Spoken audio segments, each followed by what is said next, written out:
Good morning and welcome to the Lumos Diagnostics third quarter FY25 results investor briefing. My name is George Kopsiaftis and I'll be your moderator for today. With us this morning, we have Lumos Diagnostics MD and CEO Doug Ward. Good morning, Doug. Good morning, George. Glad to be here. And CFO Barrie Lambert. Good morning, Barrie. Morning, George, and morning everyone online. Great to be here. So the format for today is for Doug and Barrie to walk you through the presentation that was released to the ASX this morning. Presentation should take around 25 to 30 minutes. This will be followed by a question and answer session. As always, if you'd like to ask a question, please click on the Q&A tab in the ribbon below and type your question into the box provided. Just as a reminder, this briefing is being recorded and a copy will be made available on the Lumos website. That completes my housekeeping for today, and I'd now like to hand it over to Doug and Barrie to get us started. All righty. Thank you very much, George. Welcome, everyone. And as George said, this presentation was released on an announcement this morning. So if you'd like, you can get that from the ASX. Terrific presentation to talk about today. I thought we had a fabulous quarter, so we'll go through the results here in 1 minute. Go ahead, Barrie. Next slide. Quick disclaimer. And now on to just a quick couple of slides, just for those who are new to Lumos. Hopefully you're an investor, and if not, we'd love to have you invest in the company and let us tell you a little bit about the company. So I think number one, the way that we like to think of ourselves is we're trying to be a company that improves the practice of medicine, right? We want to help the patient at the end of the day. Now, how we're doing that is by developing, manufacturing, and launching products for the point of care. And the point of care is really about that, if you will, at the patient location. So whether that's in the hospital or an ER, urgent care, or a primary care location, it's right there where the physician treats the patient so that they can utilize our information to help best treat that patient. Next slide, Barrie. Now, for us, improving the practice of medicine can only be accomplished by solving unmet medical needs. Right? So what's really critical in diagnostics and in medicine in general is, listen, to be a great, successful company and to really improve that patient care, you got to find out what's not being done that the physicians need and then address that. So we have currently 3 initiatives underway here at Lumos that all really address unmet medical need in the environment today. So the first, right, our flagship offering is FebriDx. That's a product that is launched globally. We've most recently, we secured 510(k) in the moderate complex environment here in the US, and we're trying to bring that to the CLIA waived environment. But this is a game changer for physicians and patients by having a patient tested right there in front of the doc to make therapeutic decision making. So we're really thrilled about this, and we'll give you a couple of updates on where things are with that product. The second endeavor that we're working on is a partnership with Hologic. They have the only FFN test, which is a preterm birth biomarker test. And that test is, again, unique and really will help decide that patient's care, that pregnant woman's care, right there at the bedside by doing this test. And Hologic needed a next generation of this product. They chose us to do so, and we'll give you numerous updates on that. And then the last area that right now that I'm going to talk about is that we're in the development process of bringing to market a number of new products under the Lumos brand in women's health. right? Again, point of care products. Now, these products, quite frankly, exist today, which is great that they're already being used, but they're being used in the lab, not at the point of care. So we're in the process of developing a few of these, and I'll talk more about that as well shortly. Go ahead, Barrie. So, as you can tell, we talked about Fabridex, which is a Lumos branded product, and I talked about Women's Health, also Lumos branded products. So we have our products division within our business, but what it takes to bring a product for ourselves, we can also monetize that and bring that to other companies. So we also provide, right, a full one-stop shop to other companies to develop tests for them, and or we can manufacture tests that either we develop or they develop to provide a manufacturing scale to those companies. So these are our two areas that we talked about as a part of our business format. Barrie? So I really want to talk now about a few of the, I think, just tremendous, highlights for our Q3 results here. And I think we really hit, I would say, terrific results in all 6 of these, 5 categories. And then I'll talk a little bit more about some things that have occurred even since our Q3 results. So number one is revenue, right? We continue to grow our revenue line, which ultimately is, I think, what we're all trying to see more and more of from Lumos, right? Is can we continue to grow that revenue line quarter after quarter?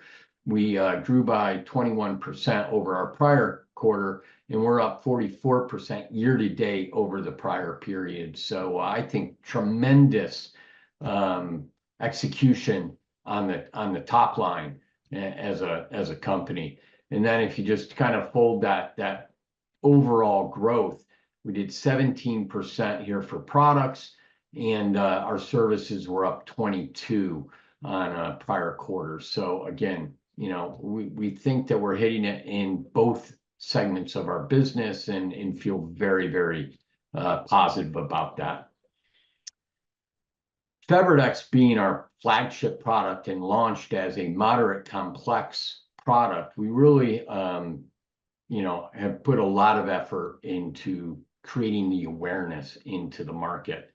And doing that, we've signed up 2 significant items in last quarter that we'd just like to highlight here. Number one is, having MedPro associates online. There are roughly 50 to 60 sales representative out there. This is like one of, say, 11 or 12 products that they sell.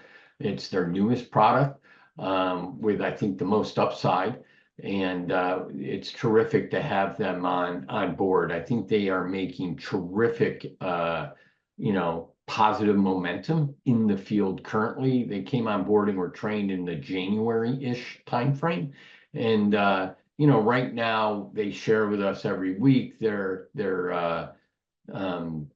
funnel, their sales funnel, and they're showing great, I'd say, promise in building that funnel and we'll try to execute those to begin to fill those as locations start their summer fill for next year's flu season, if you will. The second item that we signed here for our Fabridex is that the DLA has issued an agreement with what's called a DAPA agreement, right? It's called Distribution and Pricing Agreement. This means that the U.S. military services can now buy the Fabridex product, and it's on their official mechanism by which you can buy product and at what price. So we're terrific that's a terrific accomplishment. It's one that was done in cooperation, quite frankly, with MedPro, and they are driving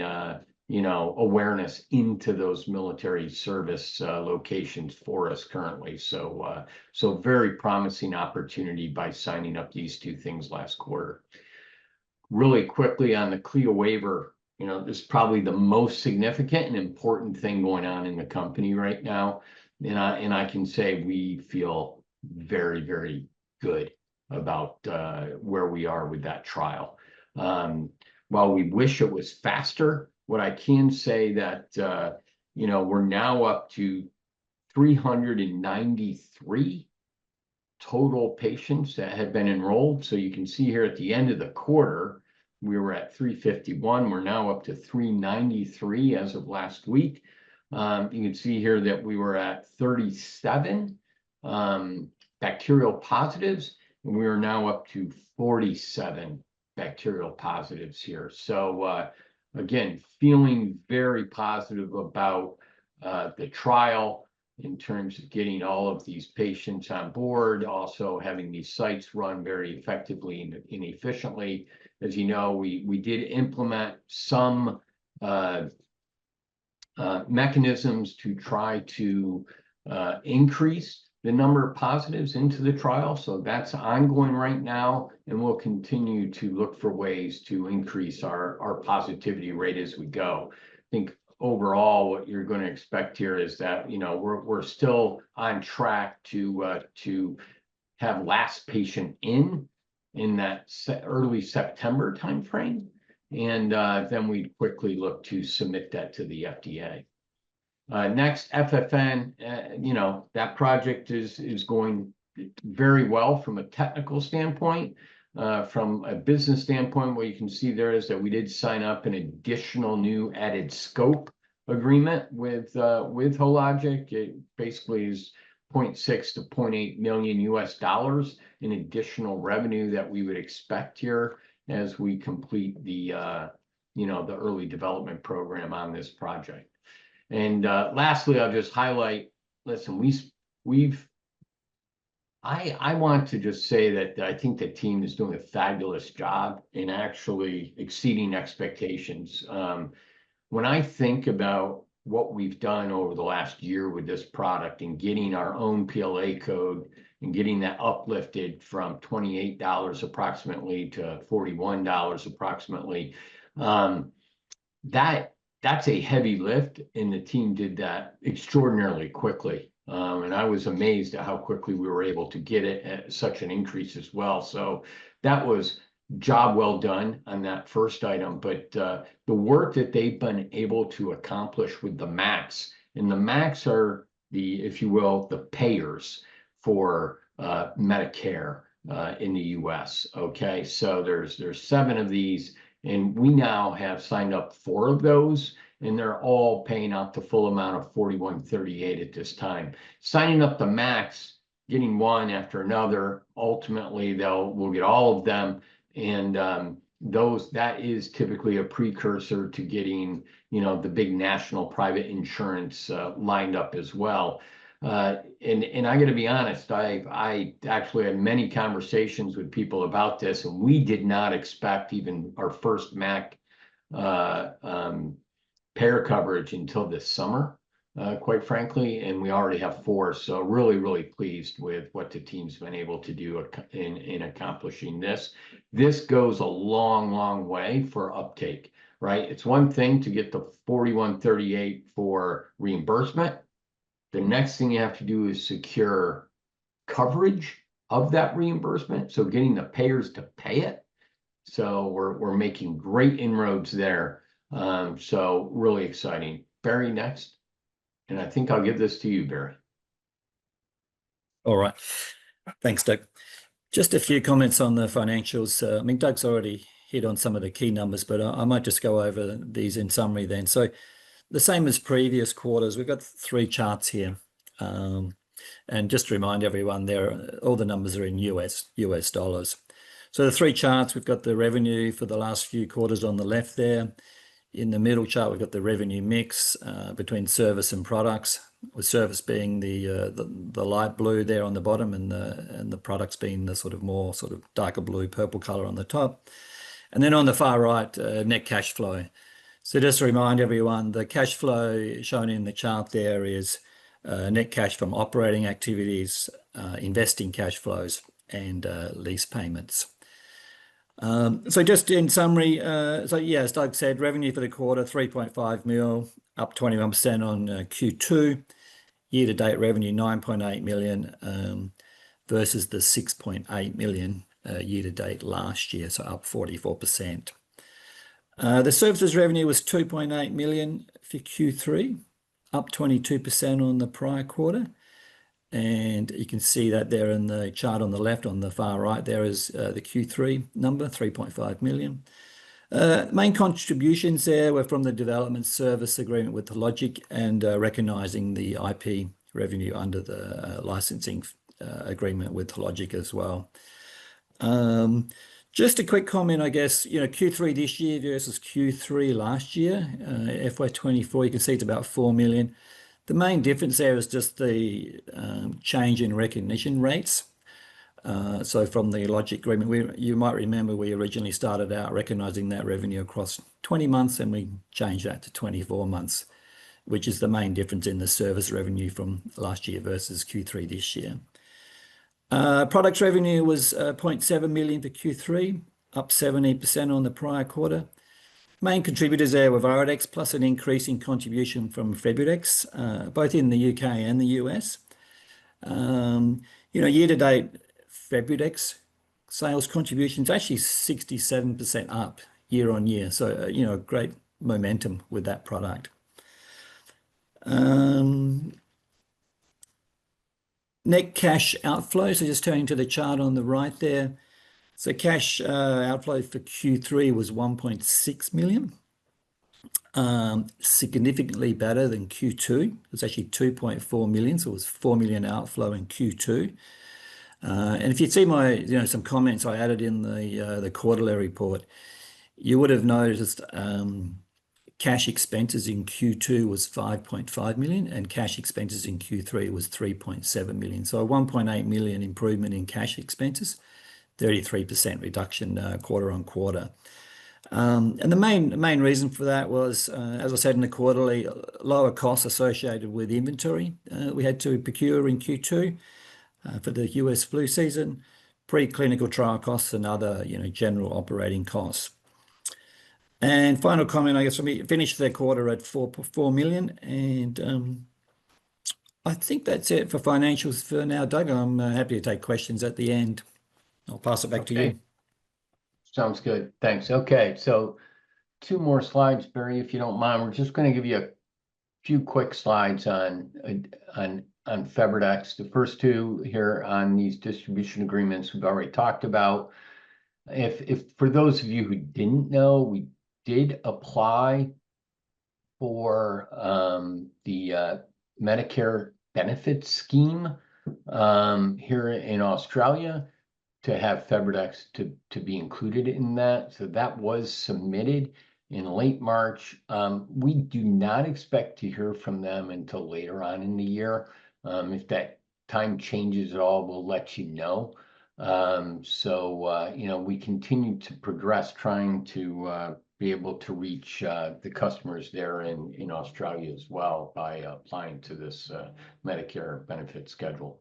So in addition to that, just a brief comment, you may have seen in Atomo's announcements in results, we did sign a new updated agreement with Atomo for the Pascal cassette, which is the Lancet and the plastic cartridge for the Febudex test. So that remains. So that agreement is now in place, or it was amended. It was already in place, and we just updated the agreement.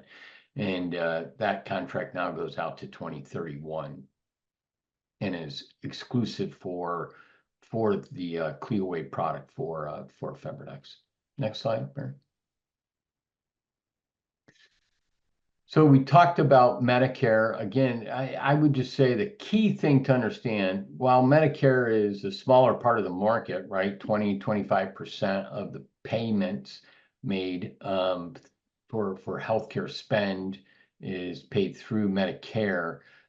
It's a primary gateway, if you will, to having all forms of coverage, whether that's public being the Medicaid and Medicare format, or private pay. So making great inroads here, and we'll continue to make announcements as we progress those additional MACs throughout this year. Next. Okay, and finally for the studies, like I said, we're feeling very, very positive right now about the CLIA waiver study. Gave you updates in regard to the new numbers. Then the ones here that these are hot off the press. I just received them this morning, so that's why I'm verbally giving you those updates here versus the end of quarter numbers that we have in the plan. We'll continue to enrich and to find ways to improve that rate of positive samples coming in. Certainly that's the core thing that we're really trying to drive right now, is trying to get to that last patient in as soon as possible.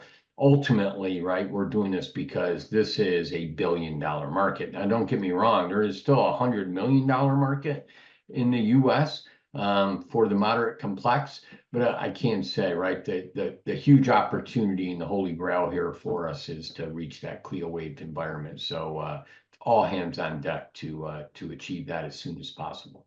Next slide, Barrie. Thyrodex, really the only thing that I'd say is, as Barrie said, right, that is it's a great product, to be quite frank. We think it actually, from a workflow and so forth, it's better than other products on market. But as I've communicated before, we're up against price pressure that makes it very, very challenging to continue to promote and sell this and have customers buy this product, right?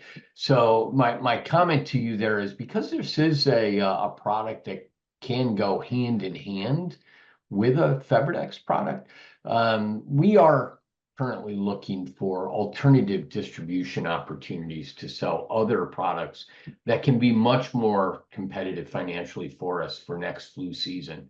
So just thought I would mention that because I'm sure people are thinking, okay, it's going to be hard to sell that product when, people are out there selling it now less than 1/3 of what we were selling our product into the market. So the only way for us to stay competitive here is to find an alternative that would be financially viable for us in this market. So we are working on that currently.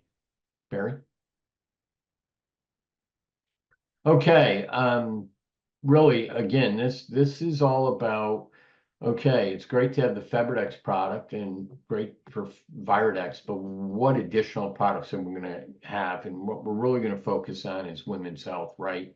And we're really going to look for areas of unmet need, okay? And today, that's all about the GP and or the OBGYN, and especially in the US, where a woman will come in, potential symptoms for some type of infection and unknown what cause, they have to do tests by sending those tests off to the core lab, and that can take days to answer. So we're looking to take tests that are typically done in the core lab and bringing those much closer to the patient.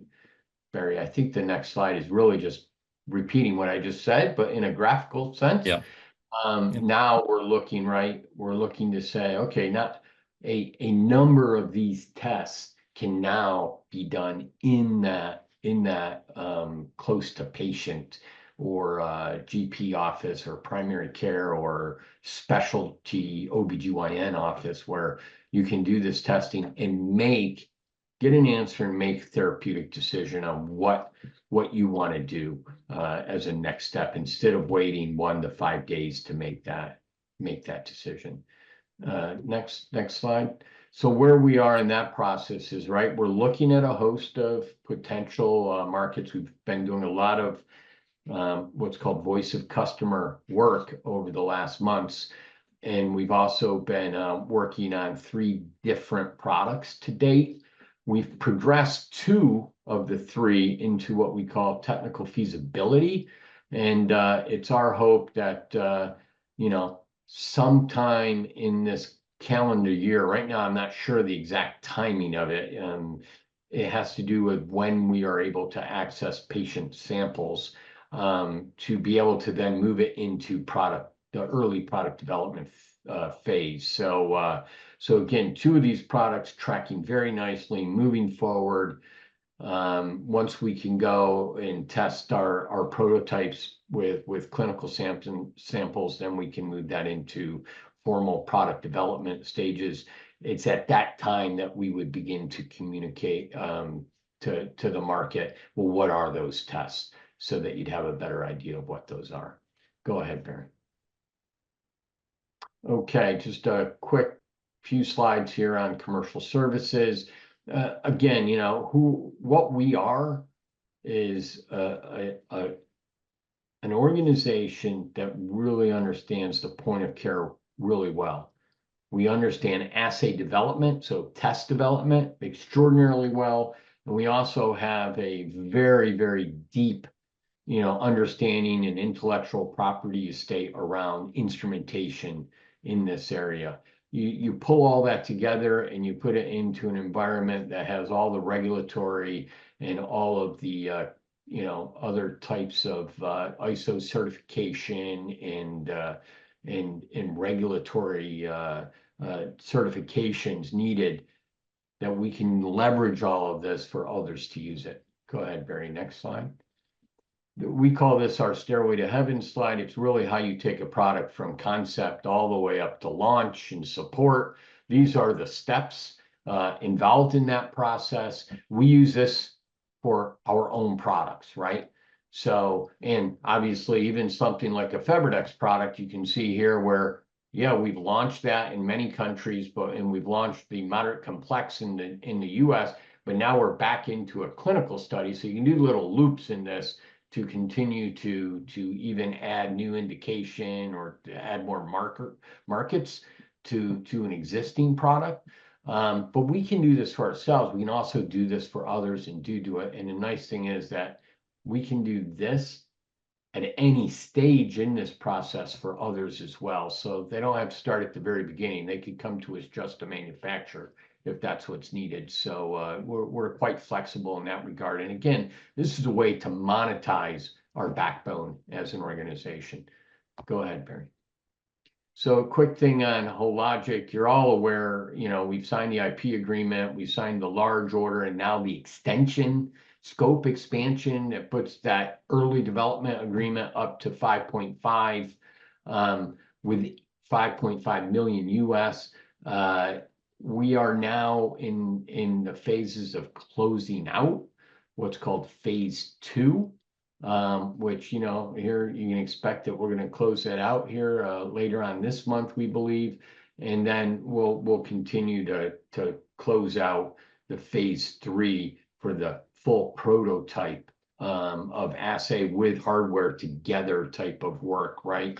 And then we will continue to go ahead. Next slide. Barrie, we continue to talk and review everything with Hologic, and the next stage of this will be the verification and validation and manufacturing part of our agreement. We will sign new agreements to do manufacturing transfer and the V&V process here at Hologic. We're in early dialogue with them around the deliveries of what is needed there, but you know, we'll continue to do you know, to progress this as we move here with time, and feeling terrific about this project. Barrie? So just a quick wrap-up slide to finish it up here, right? We'll continue to work on the CLIA waiver study. That's like I said, priority 1 right now for the company. We continue to look for ways to improve that positivity rate without putting the trial at risk, obviously.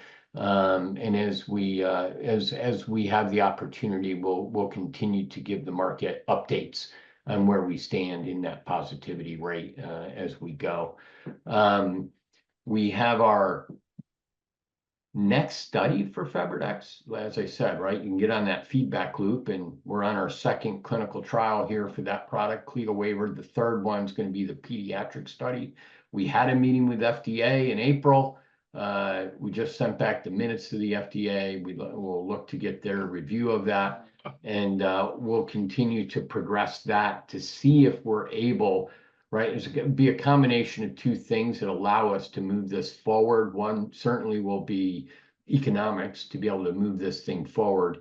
And the second will be alignment with BARDA and FDA to move it forward. So we'll keep you posted on where that goes.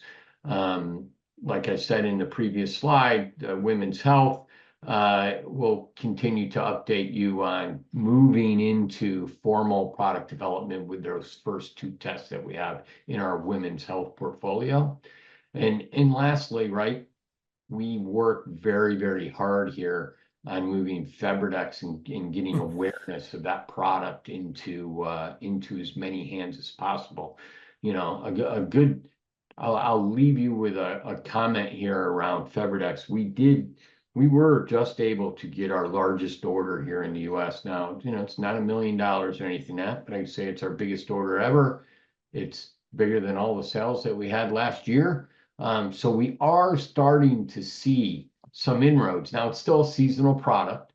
So, you know, we don't expect at this stage of the year when flu season's now wrapped up basically here in the US, we don't expect to see a whole bunch of large stocking orders right now until the summertime. But the good news is we are starting to see a number of people bringing this on in the moderate complex environment right here. So with that, I'll wrap it up, and we'll go to the next slide, Barrie, and we will take any questions, George. All right, great. Thanks, Doug. Thanks, Barrie, for that outline. Just as a reminder, if you'd like to ask a question, please click on the Q&A box in the ribbon below and type your question there, and I'll answer it on your behalf. First question, what is likely to be the impact of tariffs on Lumos products? Yeah, to be quite frank, I think Barrie has a meeting tomorrow about this with our supply chain and so forth. We're unsure right now what the impact is, right? So as you can imagine, there can be an impact, and we'll obviously try to minimize whatever that impact could be. But I would say right now we haven't quantified it, unless, Barrie, you have any new information that you would share. But I think we're in assessment. Yeah, I don't think we have a lot of new information at this stage. I mean, there's two parts to this, where we're competing with other imported products in the US. Any tariffs on products from overseas is a good thing for us. So hopefully it would make them slightly more expensive compared to our product, which is manufactured and sold in the US. And then we've got to look at the supply side as well. Is it going to increase any of our raw material costs, and particularly for FebriDx? And it's not clear at the moment. Probably not, but we're still working through the details. Yeah. Thanks, George. Question on CLIA waiver. I think, Doug, you've answered part of this. Do you expect to lodge for CLIA waiver in this calendar year? I think you said second half. Second part of the question, if so, what's the expected timing on the FDA response? And the follow-up, do you think you'll be selling the product into the expanded market next flu season? Yeah, so you got a plethora of questions here, all the most important ones all in a row. So listen, here's the thing. Right now, the model is on track for early September if we're able to have last patient in, right? That first week in September. Right now, as we speak, we're trying to figure out ways without taking on, you know, too much risk to bring that in further. Having said that, we had a meeting just last week on this, that it's really important that we control what we can control. And the key thing that we can control is then the submission to the FDA. So what we'll be doing there is, once the database is locked, right? We'll have access to the final data with our biostatistician and be able to then populate the data tables within the submission. So we'll fill out as much of that submission as is possible in advance, so that the minute that trial ends and we get access to it and we, QA and QC the heck out of that data, we'll then put the data tables and the summary tables and so forth into our document. We think that that's less than 4 weeks of work for us if we're working 24/7 and so forth, trying to get that. So and that's what we're going to try to control and get that in. And then if we could get that submitted by, say, let's call it the end of September, then it's really, I can say I'm a little bit, say, cautious, because now it's in the FDA's hands. And I don't know, is that going to be something, because we're not really getting, it's not a new clinical trial, it's a usability study. So our performance doesn't change, it's just our label, right? Instead of saying moderate complex, now it's CLIA waived. We're not going to get a new, what's called K number, 510K number from the FDA.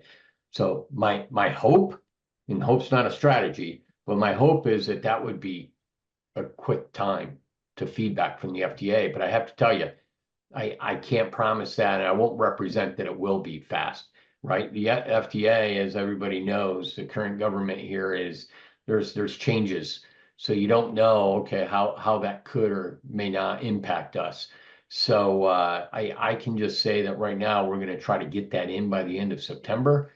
And then I hope for a quick review, but they could use up their time if they chose to do that in the FDA. So we'll give you updates as we learn more about where that might go.